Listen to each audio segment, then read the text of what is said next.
Ladies and gentlemen, it is your Imperator Slifer, and today I bring you the first of a long series of multiplayer online matches, Avatar Conquest. I have started a new avatar, so I'm basically starting from the bottom, and this is the very first match I had. As you can see, all my units are vanilla. They don't have any veterans. I don't think so. So this is my army. I got some light cav. This is my starting deployment. I got some light cav on the right flank. I have two other units of light cavalry on the left flank. This is gonna serve me properly. I have 4 units of swords, lone swords right now to get the maximum number of units because it's small funds. And especially because I don't have any veterans. So I have 2 in the front, 2 in the middle, and they are protected by cavalry, by 1 Yari samurai and another Ashigaru, and my avatar is basically a melee avatar. Now let's go ahead and check out what my opponent has. This is the opening deployment of my opponent. So this was a very interesting strategy the first time I saw it. He opened up with the deployment of having 3 units of Yari Cav. 2 units of Yari Cav and 1 light Cav. As I don't know why, but he put them in Wedge formation. Apparently, he really wanted to attack the center of my mass of my army. You'll see how that goes. He has 2 units, 1 unit of sword attendants, 2 units of sword attendants, 3 units of sword attendants, 4 units of sword attendants, and 1 Naginata, and I don't know if he has another one hidden here. So that is the opening deployment. My first instinct is to go ahead and push play here. My first instinct is because of how the map is formed. I want to get the high ground, especially on hill maps. My first recommendation, I know I'm a noob at this. This is my first match on multiplayer. And this is a replay, of course. My recommendation is always go to the high ground. As you can see, my opponent, he's moving his cav first, and he's bringing his infantry through the woodlands. But he kind of messed up because he let me have the high ground, and I'm rushing my infantry. I know that's bad. You want them to be walking. But I figured out that because he's so far away and he still has all of this to climb, my soldiers are going to get there first and they can rest a little bit and be ready for the downhill charge. What I did was I wanted to put my cavalry on the flanks over here by this wooded area, at least the majority. And this unit of cavalry, because I saw that he's starting to move his army over here to where I wanted him to be, so I can do a downhill charge or something. And I think later on I'm gonna move this cav over here and to outflank them, and it's gonna be protected. It's gonna be protected by these spears. I don't know. See, let me pause it right here. I don't know if my enemy took notice of all this cav. It says that it's not hidden. It says the cavalry is not hidden,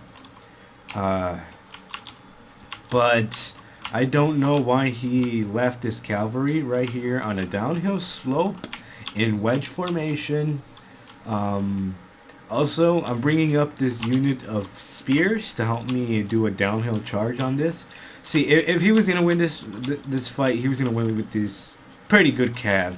Now he has 2 units of Yari cav. I don't have anything. I have light cav, and that's just bad. But on the melee front, I think I would win. I have the better infantry. So let's see how this pans out a little bit. He's just idling there.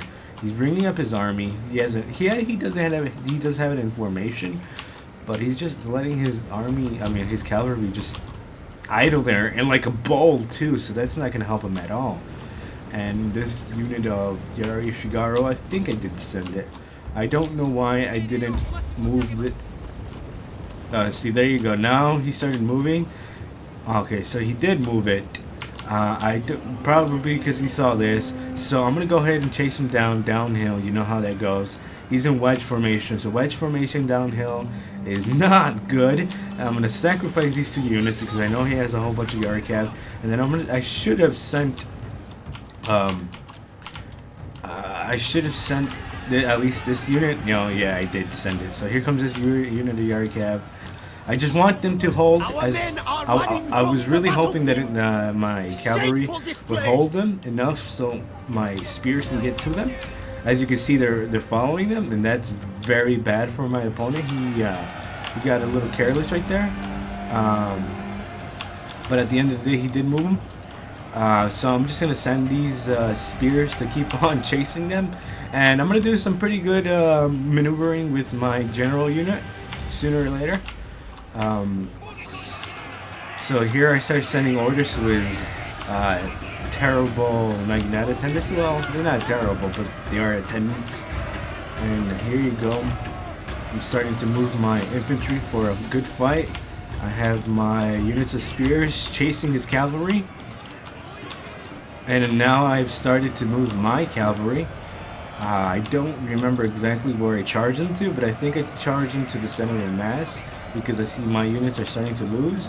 Oh no, actually, I was supposed to charge them into their general, but I got caught up here. But that's gonna do me wonders because now I routed that unit of spears. As you can see, I started moving my general unit. So I'm doing pretty well when it comes to the melee fight. I almost routed the entire his entire base, his front. As you can see, I got these spears chasing this guys. I reroute them to go ahead and go for the general unit. I see that his cav is chasing me, so I'm gonna do some wonderful maneuvering here. I'm not the best Total War player, but I think this is some wonderful maneuvering on my part, especially because he is forgetting that he just lost his entire body of infantry. So I have all these units to mess around with. So as you can see, he is chasing me in wedge formation. Don't know why. He still has his unit of bodyguard. I have some whatever remnants of light cavalry going after them. Here comes these spears. They're going on a charge. Fatigued, my lord. See right here, bang! This unit got caught up with some spears, so that takes care of that unit. This light cavalry got taken care. It's gonna take care of that unit of Yari Cav. So again, bad idea. I see that he's chasing my general unit, and I let him get to me because that's gonna keep them stuck up here. And here comes my units of death. And here they come, and these guys are pretty tired right now. As I told you at the beginning, my avatar is a melee one, so even though he's coming for a charge, he's not gonna do much.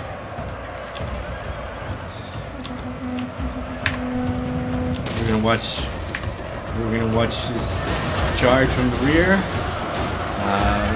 That'll be probably it.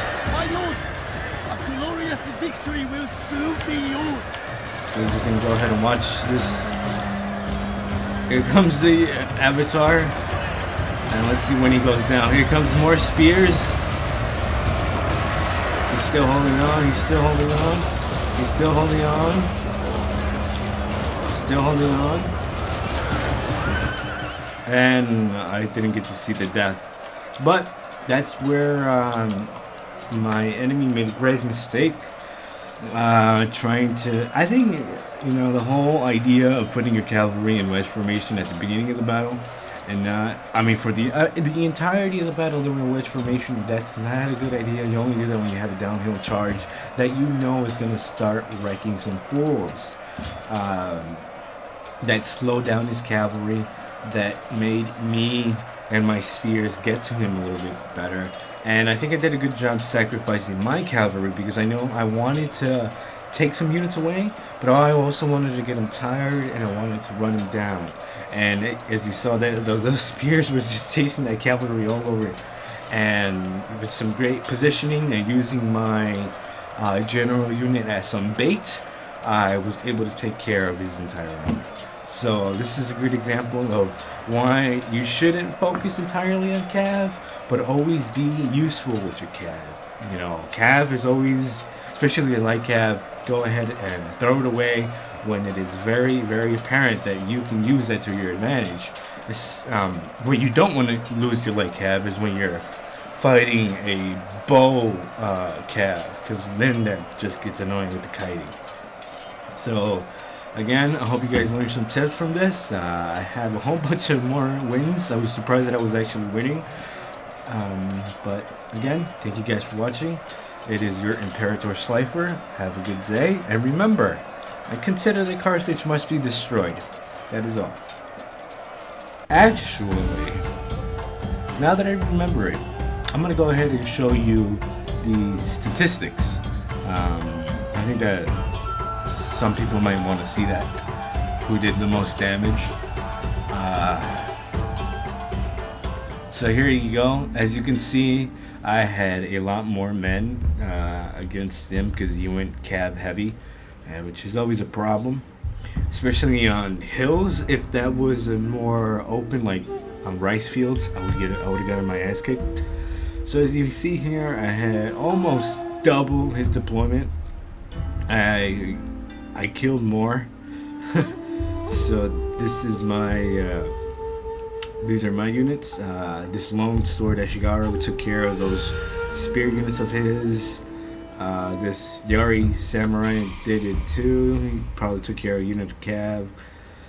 His bodyguard, which was a pretty good bodyguard, did some damage. But at the end of the day, look at what his Cav did. Not much, barely 130 kills, and that took a lot of Koku from him. So, if you learned something today, don't rely too heavy on Cav, because even with lesser Cav, I was able to outmaneuver him. So, thank you guys for watching. Slifer the Imperator out. Destroy Carthage.